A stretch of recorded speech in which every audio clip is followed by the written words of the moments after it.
तो उत्तर प्रदेश से कितने हमारे राज्य सटे हुए हैं, 8 राज्य सटे हुए हैं, तो स्पष्ट करते हैं। और एक केंद्र शासित प्रदेश भी स्पष्ट करता है उत्तर प्रदेश को।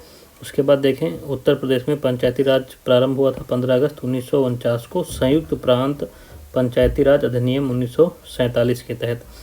तो इसका क्षेत्रफल जो है उत्तर प्रदेश का हमारा वो कितना है, 2,40,928 वर्ग किलोमीटर। संपूर्ण भारत का ये 7.33% है। ठीक है, भारत क्षेत्रफल में चौथे नंबर पे है। नंबर 1 पे कौन है तुम्हारा क्षेत्रफल में, राजस्थान, फिर एमपी और फिर महाराष्ट्र। उसके बाद इसका आता है उत्तर प्रदेश का नंबर। जलवायु यहाँ की कहती है सामान्यतः उपोष्ण मानसूनी प्रकार की जलवायु पाई जाती है। हाँ, कहीं कहीं पर जलवायु संबंधी विभिन्नता पाई जाती है। गोंडवानालैंड महाद्वीप का ये भाग है। जो उत्तर प्रदेश हमारा गोंडवानालैंड महाद्वीप का ही एक भूभाग है। निर्माण इसका जो हुआ था कैम्ब्रियन युग में विंध्य क्रम की शैलों से हुआ था। विंध्य क्रम की शैलों में जीवाश्म का अभाव पाया जाता है और इसी क्रम में चूने के पत्थर, डोलोमाइट, बलुआ पत्थर आदि शैलें भी पाई जाती हैं उत्तर प्रदेश में। ठीक है, चूने के पत्थर, डोलोमाइट और बलुआ पत्थर भी उत्तर प्रदेश में पाई जाती हैं।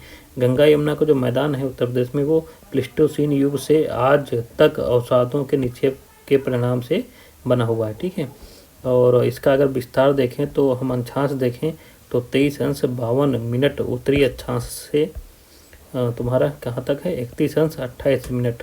ठीक है, उत्तरी अक्षांश तक देशांतर देखें तो 77:05 से 77:05 पूर्वी देशांतर से। ठीक है, पूर्वी देशांतर से तुम्हारा कहाँ तक है, तुम्हारा 84:38 पूर्वी देशांतर तक इसका विस्तार है। ठीक है, तो ये विस्तार याद रखना। अब हमारा देखें तो उत्तर प्रदेश में कितने हैं, 75 राज्य हैं। तो इसकी उत्तर से दक्षिण लंबाई देख लें तो कितनी है, 240 किलोमीटर है। और पूरब से पश्चिम इसकी चौड़ाई देखें तो 650 किलोमीटर है। और इसमें देखें तो नेपाल से हमारे 7 जिले टच करते हैं उत्तर प्रदेश के। कितने, 7 जिले। वो 7 जिले कौन से हैं हमारे, तो नेपाल से देखो ये टच कर रहा है हमारा महाराजगंज और सिद्धार्थनगर, बलरामपुर, श्रावस्ती, बहराइच और लखीमपुर खीरी और पीलीभीत। तो ये 7 जिले हो गए, 1 2 3 4 5 6 7।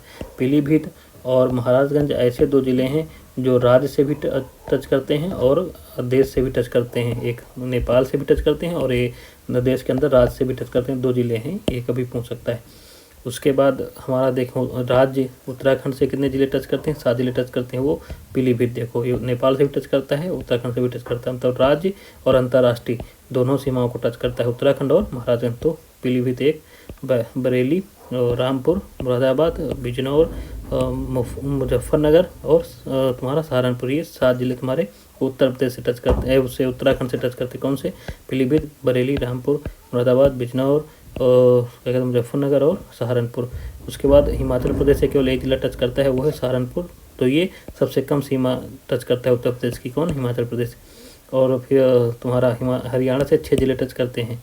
ठीक है, तो वो कौन है, सहारनपुर, शामली, बागपत। उसके बाद तुम्हारा गौतम बुद्ध नगर टच करता है। 5वां ये अलीगढ़ भी टच करता है हिमाचल प्रदेश से, और ये मथुरा भी टच करता है हिमाचल प्रदेश से, ये ध्यान रखना। 6 जिले हो गए। दिल्ली से केवल 2 जिले टच करते हैं, वो है तुम्हारे गाजियाबाद और गौतम बुद्ध नगर। दिल्ली से 2 जिले टच करते हैं, गाजियाबाद और गौतम बुद्ध नगर। और सहारनपुर के साथ ये भी ध्यान रखना कि सबसे उत्तरी जिला है सहारनपुर, उत्तर प्रदेश का सबसे उत्तरी जिला है। और इससे 3 तुम्हारे राज्य टच करते हैं, कौन से, उत्तराखंड, हिमाचल प्रदेश और हरियाणा, ये भी ध्यान रखना। ठीक है, उसके बाद आ जाते हैं हम, अब हरियाणा के बाद आ जाते हैं कौन किसके पास, राजस्थान पर। राजस्थान से तुम्हारे भी 2 जिले टच करते हैं, कौन से, ये राजस्थान से हमारे 2 जिले टच करते हैं, वो कौन सा, एक जिला है मथुरा और एक है तुम्हारा ये आगरा। तो राजस्थान से केवल 2 जिले टच करते हैं, मथुरा और आगरा। ठीक, उसके बाद आते हैं मध्य प्रदेश। मध्य प्रदेश से सबसे ज़्यादा जिले टच करते हैं, वो है तुम्हारे कितने, 11। सबसे अधिक सीमा स्पर्श करता है मध्य प्रदेश। वो 11 जिले कौन से, तुम्हारा आगरा है ये। ठीक है, उसके बाद देखो इटावा है, इटावा के बाद जालौन है, जालौन के बाद झांसी आता है, झांसी के बाद तुम्हारा ललितपुर आता है। फिर वहाँ जो ललितपुर के बाद झांसी टच करता है, उसके बाद तुम्हारा महोबा टच करता है, 6ठा है ये। 7वां तुम्हारा कौन सा है, बांदा। और 8वां तुम्हारा चित्रकूट है। और फिर प्रयागराज है तुम्हारा 9वां। 10वां मिर्ज़ापुर है और फिर 11वां कौन है, सोनभद्र। तो देखो ललितपुर केवल एक राज्य से टच करता है, किससे, मध्य प्रदेश से। मध्य प्रदेश से इसको 3 ओर से मतलब घेरे है, बस यही झांसी से जो इसकी थोड़ा टच करता है, बाकी चारों तरफ से किससे जो गिरा है ये मध्य प्रदेश ही घेरे 3 ओर से। ठीक, ललितपुर को। ठीक है, मध्य प्रदेश। तो ललितपुर केवल एक राज्य से टच करता है, वो कौन है, मध्य प्रदेश। तो 11 राज्य हो गए, 11 जिले हो गए जो मध्य प्रदेश से टच करते हैं। उसके बाद आ जाते हैं हम तुम्हारा ये कौन सा मध्य प्रदेश के बाद आते हैं, छत्तीसगढ़। छत्तीसगढ़ से एक ही टच करता है, जैसे तुम्हारा हिमाचल प्रदेश से भी एक टच करता है, वैसे छत्तीसगढ़ से एक ही जिला टच करता है, वो कौन सा तुम्हारा सोनभद्र। कौन है तुम्हारा सोनभद्र। उसके बाद फिर आ जाता है झारखंड। झारखंड से भी केवल एक ही जिला टच करता है, वो है कौन तुम्हारा, यही केवल सोनभद्र, ठीक है। और उसके बाद बिहार से 7 जिले टच करते हैं, कौन सा ही, सोनभद्र तो है ही है, फिर है ये चंदौली है, और गाजीपुर है, बलिया है, देवरिया है, कुशीनगर है, ठीक है, और तुम्हारा महाराजगंज है। तो महाराजगंज, कुशीनगर, देवरिया, बलिया, गाजीपुर, चंदौली और सोनभद्र, ये 7 जिले हो गए जो बिहार टच करते हैं। और ये एक सोनभद्र एक ऐसा जिला है उत्तर प्रदेश का जिसे 4 राज्य टच करते हैं, कौन सा, बिहार, झारखंड, छत्तीसगढ़ और मध्य प्रदेश। ऐसा और कोई जिले नहीं है किसी राज्य के जिसे 4 राज्य टच करते हैं, सोनभद्र ही है, ठीक है। सोनभद्र का मुख्यालय भी याद कर रखना, रॉबर्ट्सगंज है, क्या तुम्हारा, रॉबर्ट्सगंज है, ठीक है, ये हो गया तुम्हारा। और ये महाराजगंज की और तुम्हारे लखीमपुर की खासियत हम पढ़ चुके हैं, क्योंकि इसे इंटरनेशनल सीमा भी टच करती है और अंतर्राज्यीय सीमा भी टच करती है। ये सब हो गए तुम्हारे। बाकी देखो कभी कभी हमें ऐसा जिले पूछ लेता है ऐसे ऐसे, ठीक है, तो हम बाद में देखेंगे। बाकी सबसे शीर्ष जिले देखें तो लखीमपुर खीरी है, सोनभद्र है, फिर हरदोई है, फिर सीतापुर है, फिर प्रयागराज है घटते क्रम में।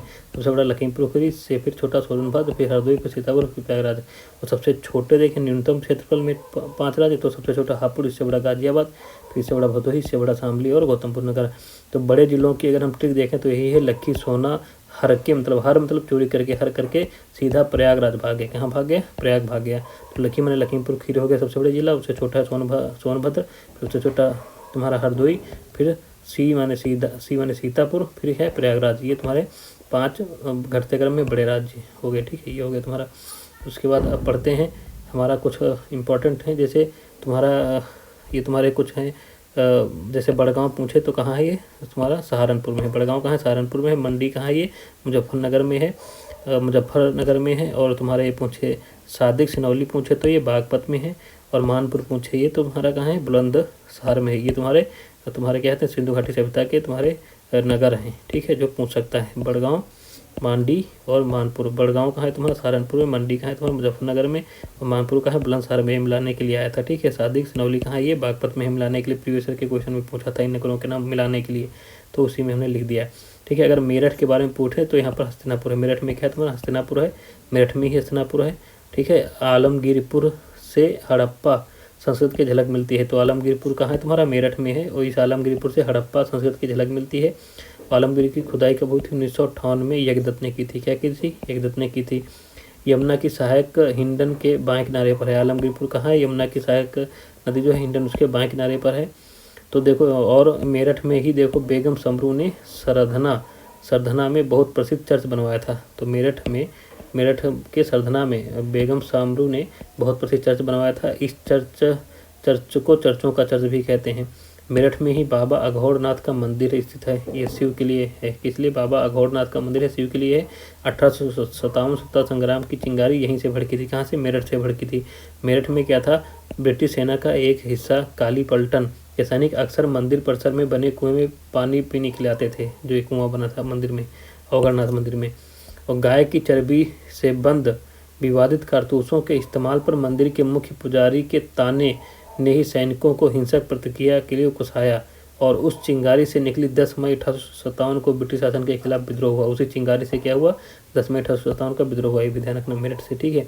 उसके बाद तुम्हारा जैसे ये है तुम्हारा आगरा में मीर तकी और गालिब का जन्म हुआ था। आगरा में ही आध्यात्मिक संग्रहालय पूछे गए हैं, ये वही तुम्हारे पॉइंट लिखे हैं यहाँ पर, प्रीवियस क्वेश्चन ही है सब, ठीक है। यहाँ पर जन्म मीर तकी गालिब का जन्म हुआ था यहाँ पर आगरा में, आध्यात्मिक संग्रहालय है। फिरोजाबाद के बारे में क्वेश्चन क्या है कि फिरोजाबाद में नवाब शुजाउद्दौला की पत्नी का प्रसिद्ध मकबरा है, जिसे कहते हैं बहू बेगम का मकबरा। यह नवाब शुजाउद्दौला की पत्नी का मकबरा है, ये बहू बेगम मकबरा, ये कहाँ है, फिरोजाबाद में है। और क्या क्वेश्चन आया था, ये तुम्हारा प्रतापगढ़ के बारे में क्वेश्चन पूछा गया था कि प्रतापगढ़ में मध्य पुरापाषाण स्थल दमदमा, क्या है, दमदमा से एक ही कब्र में 3 मानव कंकाल बरामद हुए हैं। ये प्रतापगढ़ में है, कौन सा, दमदमा।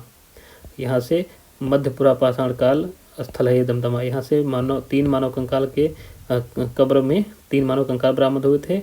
और लेकिन दमदमा झील अगर पूछे ये कहाँ है, हरियाणा में है, ध्यान रखना। दमदमा जो हमारा है ये प्रतापगढ़ में, लेकिन दमदमा झील पूछे तो वो कहाँ है, हरियाणा में, ध्यान रखना।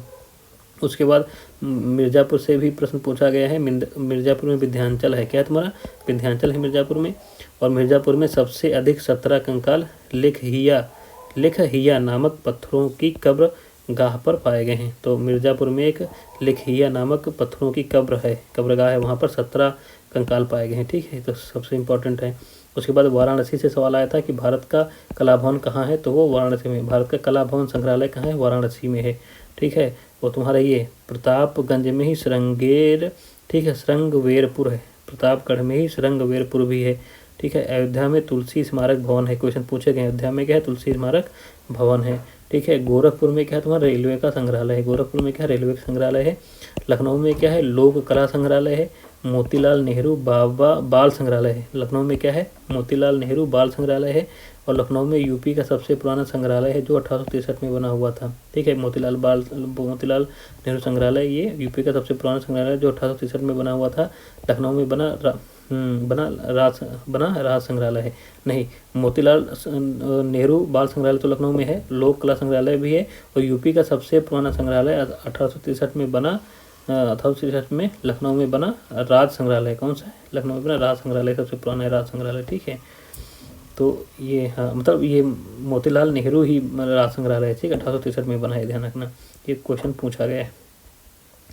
तो लखनऊ देखो, लखनऊ में क्या है तुम्हारा, लोक कला संग्रहालय है। लखनऊ में ही मोतीलाल नेहरू बाल संग्रहालय है। और ये यूपी का सबसे पुराना संग्रहालय 1863 में बना था। ठीक, लखनऊ में बना राज संग्रहालय है। तो ये तुम्हारे क्वेश्चन हो गए जो हमारे यूपी से पूछे गए हैं। ठीक है, उसके बाद और भी क्वेश्चन देख लेते हैं। उत्तर प्रदेश की खनिज देख लेते हैं। जैसे कोयला तुम्हारा सोनभद्र सिंगरौली कोयला क्षेत्र है, ये तुम्हारा सोनभद्र में सिंगरौली कोयला क्षेत्र है। डियास्पोर एवं पायरोफिलाइट ये हमीरपुर, झांसी, ललितपुर, महोबा, प्रयागराज प्रयागराज का नैनी क्षेत्र में पाया जाता है। डियास्पोर, ठीक है, डियास्पोर और पायरोफिलाइट ये कहाँ पाए जाते हैं, हमीरपुर, झांसी, ललितपुर, महोबा में। और प्रयागराज के नैनी क्षेत्र में। सिल्का बालू कहाँ पाया जाता है, प्रयागराज में। प्रयागराज में कहाँ, शंकरगढ़ और लोहरगढ़ में।